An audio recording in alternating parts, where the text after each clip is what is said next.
అన్నది ఇక్కడ ఉన్నటువంటి ప్రజలందరికీ కూడా నేను కోరుకుంటున్నాను. సముద్రం ఎంత సంపద, గంగమ్మ తల్లి తెలిసి ఎవ్వరికి కూడా మోసం చేయదు. గంగమ్మ తల్లికి పెట్టడమే తెలుసు తప్ప ఏ ఒక్కరిని కూడా ఇబ్బంది పెట్టడం, చెడగొట్టడం, మోసం చేయడం తెలియదు. అటువంటి సంపద మన గంగమ్మ తల్లి, మన సముద్రం మన చుట్టూ ఉంది. చిన్న చిన్న దీవులు ఉన్నాయి ప్రపంచంలో, 4 అడుగులు ఉన్నటువంటి దీవులు ఉన్నాయి. సముద్రాన్ని చూసి అవన్నీ కూడా బ్రహ్మాండంగా డెవలప్ అయ్యాయి. మనం ఎందుకు డెవలప్ కాకూడదనేది ఇక్కడ ఉన్నటువంటి ప్రజలందరూ కూడా ఆలోచించాలి. మనం ఎక్కడెక్కడికో వెళ్తున్నాం, గుజరాత్ వెళ్ళి పనిచేస్తున్నాం, చెన్నై వెళ్ళి పనిచేస్తున్నాం, వెస్ట్ బెంగాల్ వెళ్ళిపోతున్నాం.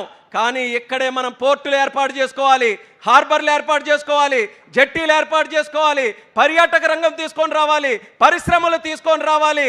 ఇంకా అవసరమైతే ఏ కార్యక్రమాలైనా మనకిక్కడికి రావాలి తప్ప మనం గడప దాటి వేరే పరిస్థితికి రాకుండా ఈ ప్రభుత్వం అన్ని రకాలుగా చర్యలు తీసుకుంటుందని తెలియజేస్తున్నాను. మంచి మంచి ఆలోచనలు ఉన్నాయి. ఇప్పుడే అచ్చెన్నాయుడు గారు చెప్పారు, సుదీర్ఘమైనటువంటి తీర ప్రాంతం ఉంటే ఎన్నాళ్ళకి కూడా ఒక్క పోర్టు మనం కట్టుకోలేకపోయాం. కానీ ఈరోజు చంద్రబాబు నాయుడు గారి ఆశీస్సులతో మూలపేటలో అద్భుతమైనటువంటి పోర్టు ఒకటి పూర్తి చేయబోతున్నాం. పోర్టే కాదు, ఎయిర్పోర్టు కూడా మన శ్రీకాకుళం జిల్లాలో ఏర్పాటు చేయాలని ఆయన ఒక ఆలోచనతో మాకు దిశ నిర్దేశం చేశారు. భవిష్యత్తులో జిల్లాలో ఒక ఎయిర్పోర్టు కూడా నిర్మిస్తామని ఈ సభాముఖంగా మీ అందరికీ తెలియజేస్తున్నాం. మిగిలినటువంటిది ఇక్కడ హార్బర్ కానీ, అలాగే మనకి కళింగపట్నం, పెద్దగనగల్లపేట, మన బారువా, మన మంచినీళ్ళపేట, భావనపాడు, అక్కడ కూడా హార్బర్లు, జట్టీలు పెట్టాలని కేంద్ర ప్రభుత్వం తాలూకా సహకారం తీసుకొని కార్యక్రమాలు చేస్తున్నాం.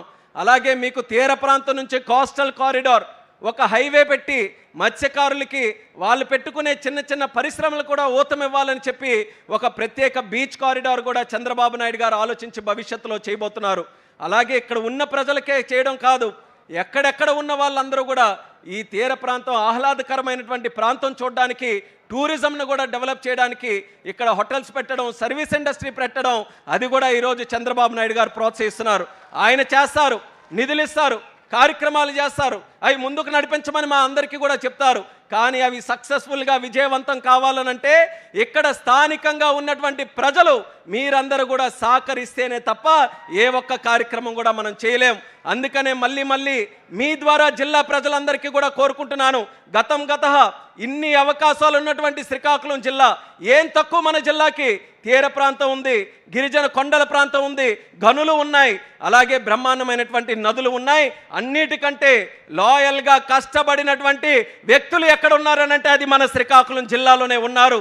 ఇన్ని వనరులు మనం పెట్టుకొని ఇంకెవరో దగ్గరికి వెళ్ళి పని కోసం చేయి చాపడం అనేది న్యాయంగా ఉందా అని మీకే నేను అడుగుతున్నాను. అన్యాయం అనిపిస్తే మీరు కూడా ప్రపంచం మొత్తం తిరిగి ఉన్నారు, ఎక్కడికొక్కడికో వెళ్ళి పనిచేస్తూ ఉన్నారు.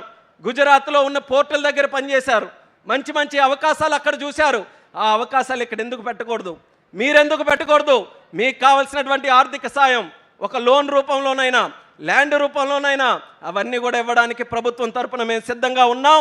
మీరు మంచి ఆలోచనలతో, ముఖ్యంగా యువకులు ఎవరైతే ఉన్నారో ఈ జిల్లా రూపురేఖలు మార్చడానికి మీరందరూ కూడా ముందుకు రండని మరొక్కసారి మీ అందరికీ కూడా పిలుపునిస్తున్నాను.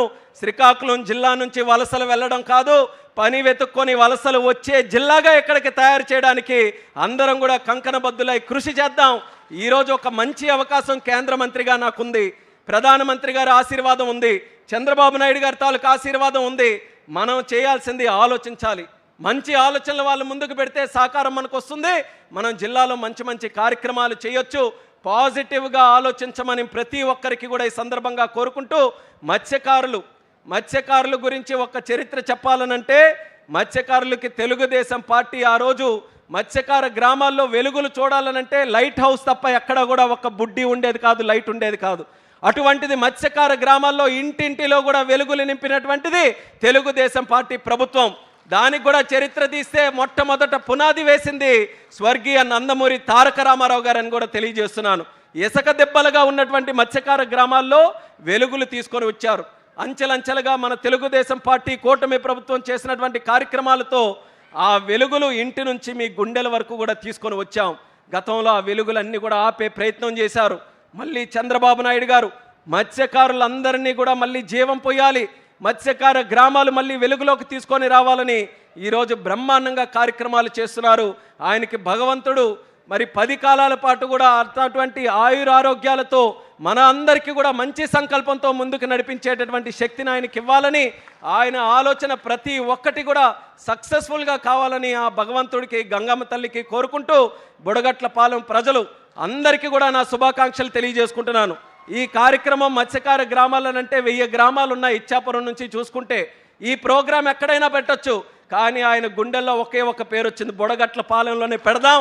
బుడగట్లపాలెంకి వెళ్ళి అక్కడ నుంచే మత్స్యకారులందరికీ కూడా డబ్బులు పంచుదామని ఈ ప్రాంతాన్ని ఎంచుకొని మన దగ్గరికి రావడం మన అదృష్టం అనేది మీ అందరికీ కూడా తెలియజేసుకుంటూ, ఈ ప్రేమ అభిమానం ఎల్లప్పుడూ కూడా మీరు కొనసాగించాలి. మీరు మంచి ఆలోచనలతో ముందుకు నడవాలని మరొకసారి తెలియజేసుకుంటూ మీ అందరి దగ్గర సెలవు తీసుకుంటున్నాను. Jai Hind, Jai Janmabhoomi. Thank you sir. ఇప్పుడు village Sachivalayam secretary Rasheeda Begum Budlagatlapalem village profile present చేస్తారు. ఆంధ్రప్రదేశ్ రాష్ట్ర ముఖ్యమంత్రి వర్యులు గౌరవనీయులు శ్రీ నారా చంద్రబాబు నాయుడు గారికి నా హృదయపూర్వక నమస్కారాలు. గౌరవ మంత్రివర్యులకు, గౌరవ ప్రజాప్రతినిధులకు, గౌరవ అధికారులకు, మార్గదర్శులకు, బంగారు కుటుంబాలకు, ఈనాటి కార్యక్రమానికి విచ్చేసిన అందరికీ నా యొక్క నమస్కారములు. నేను రషీదా బేగం, కుప్పిలి టు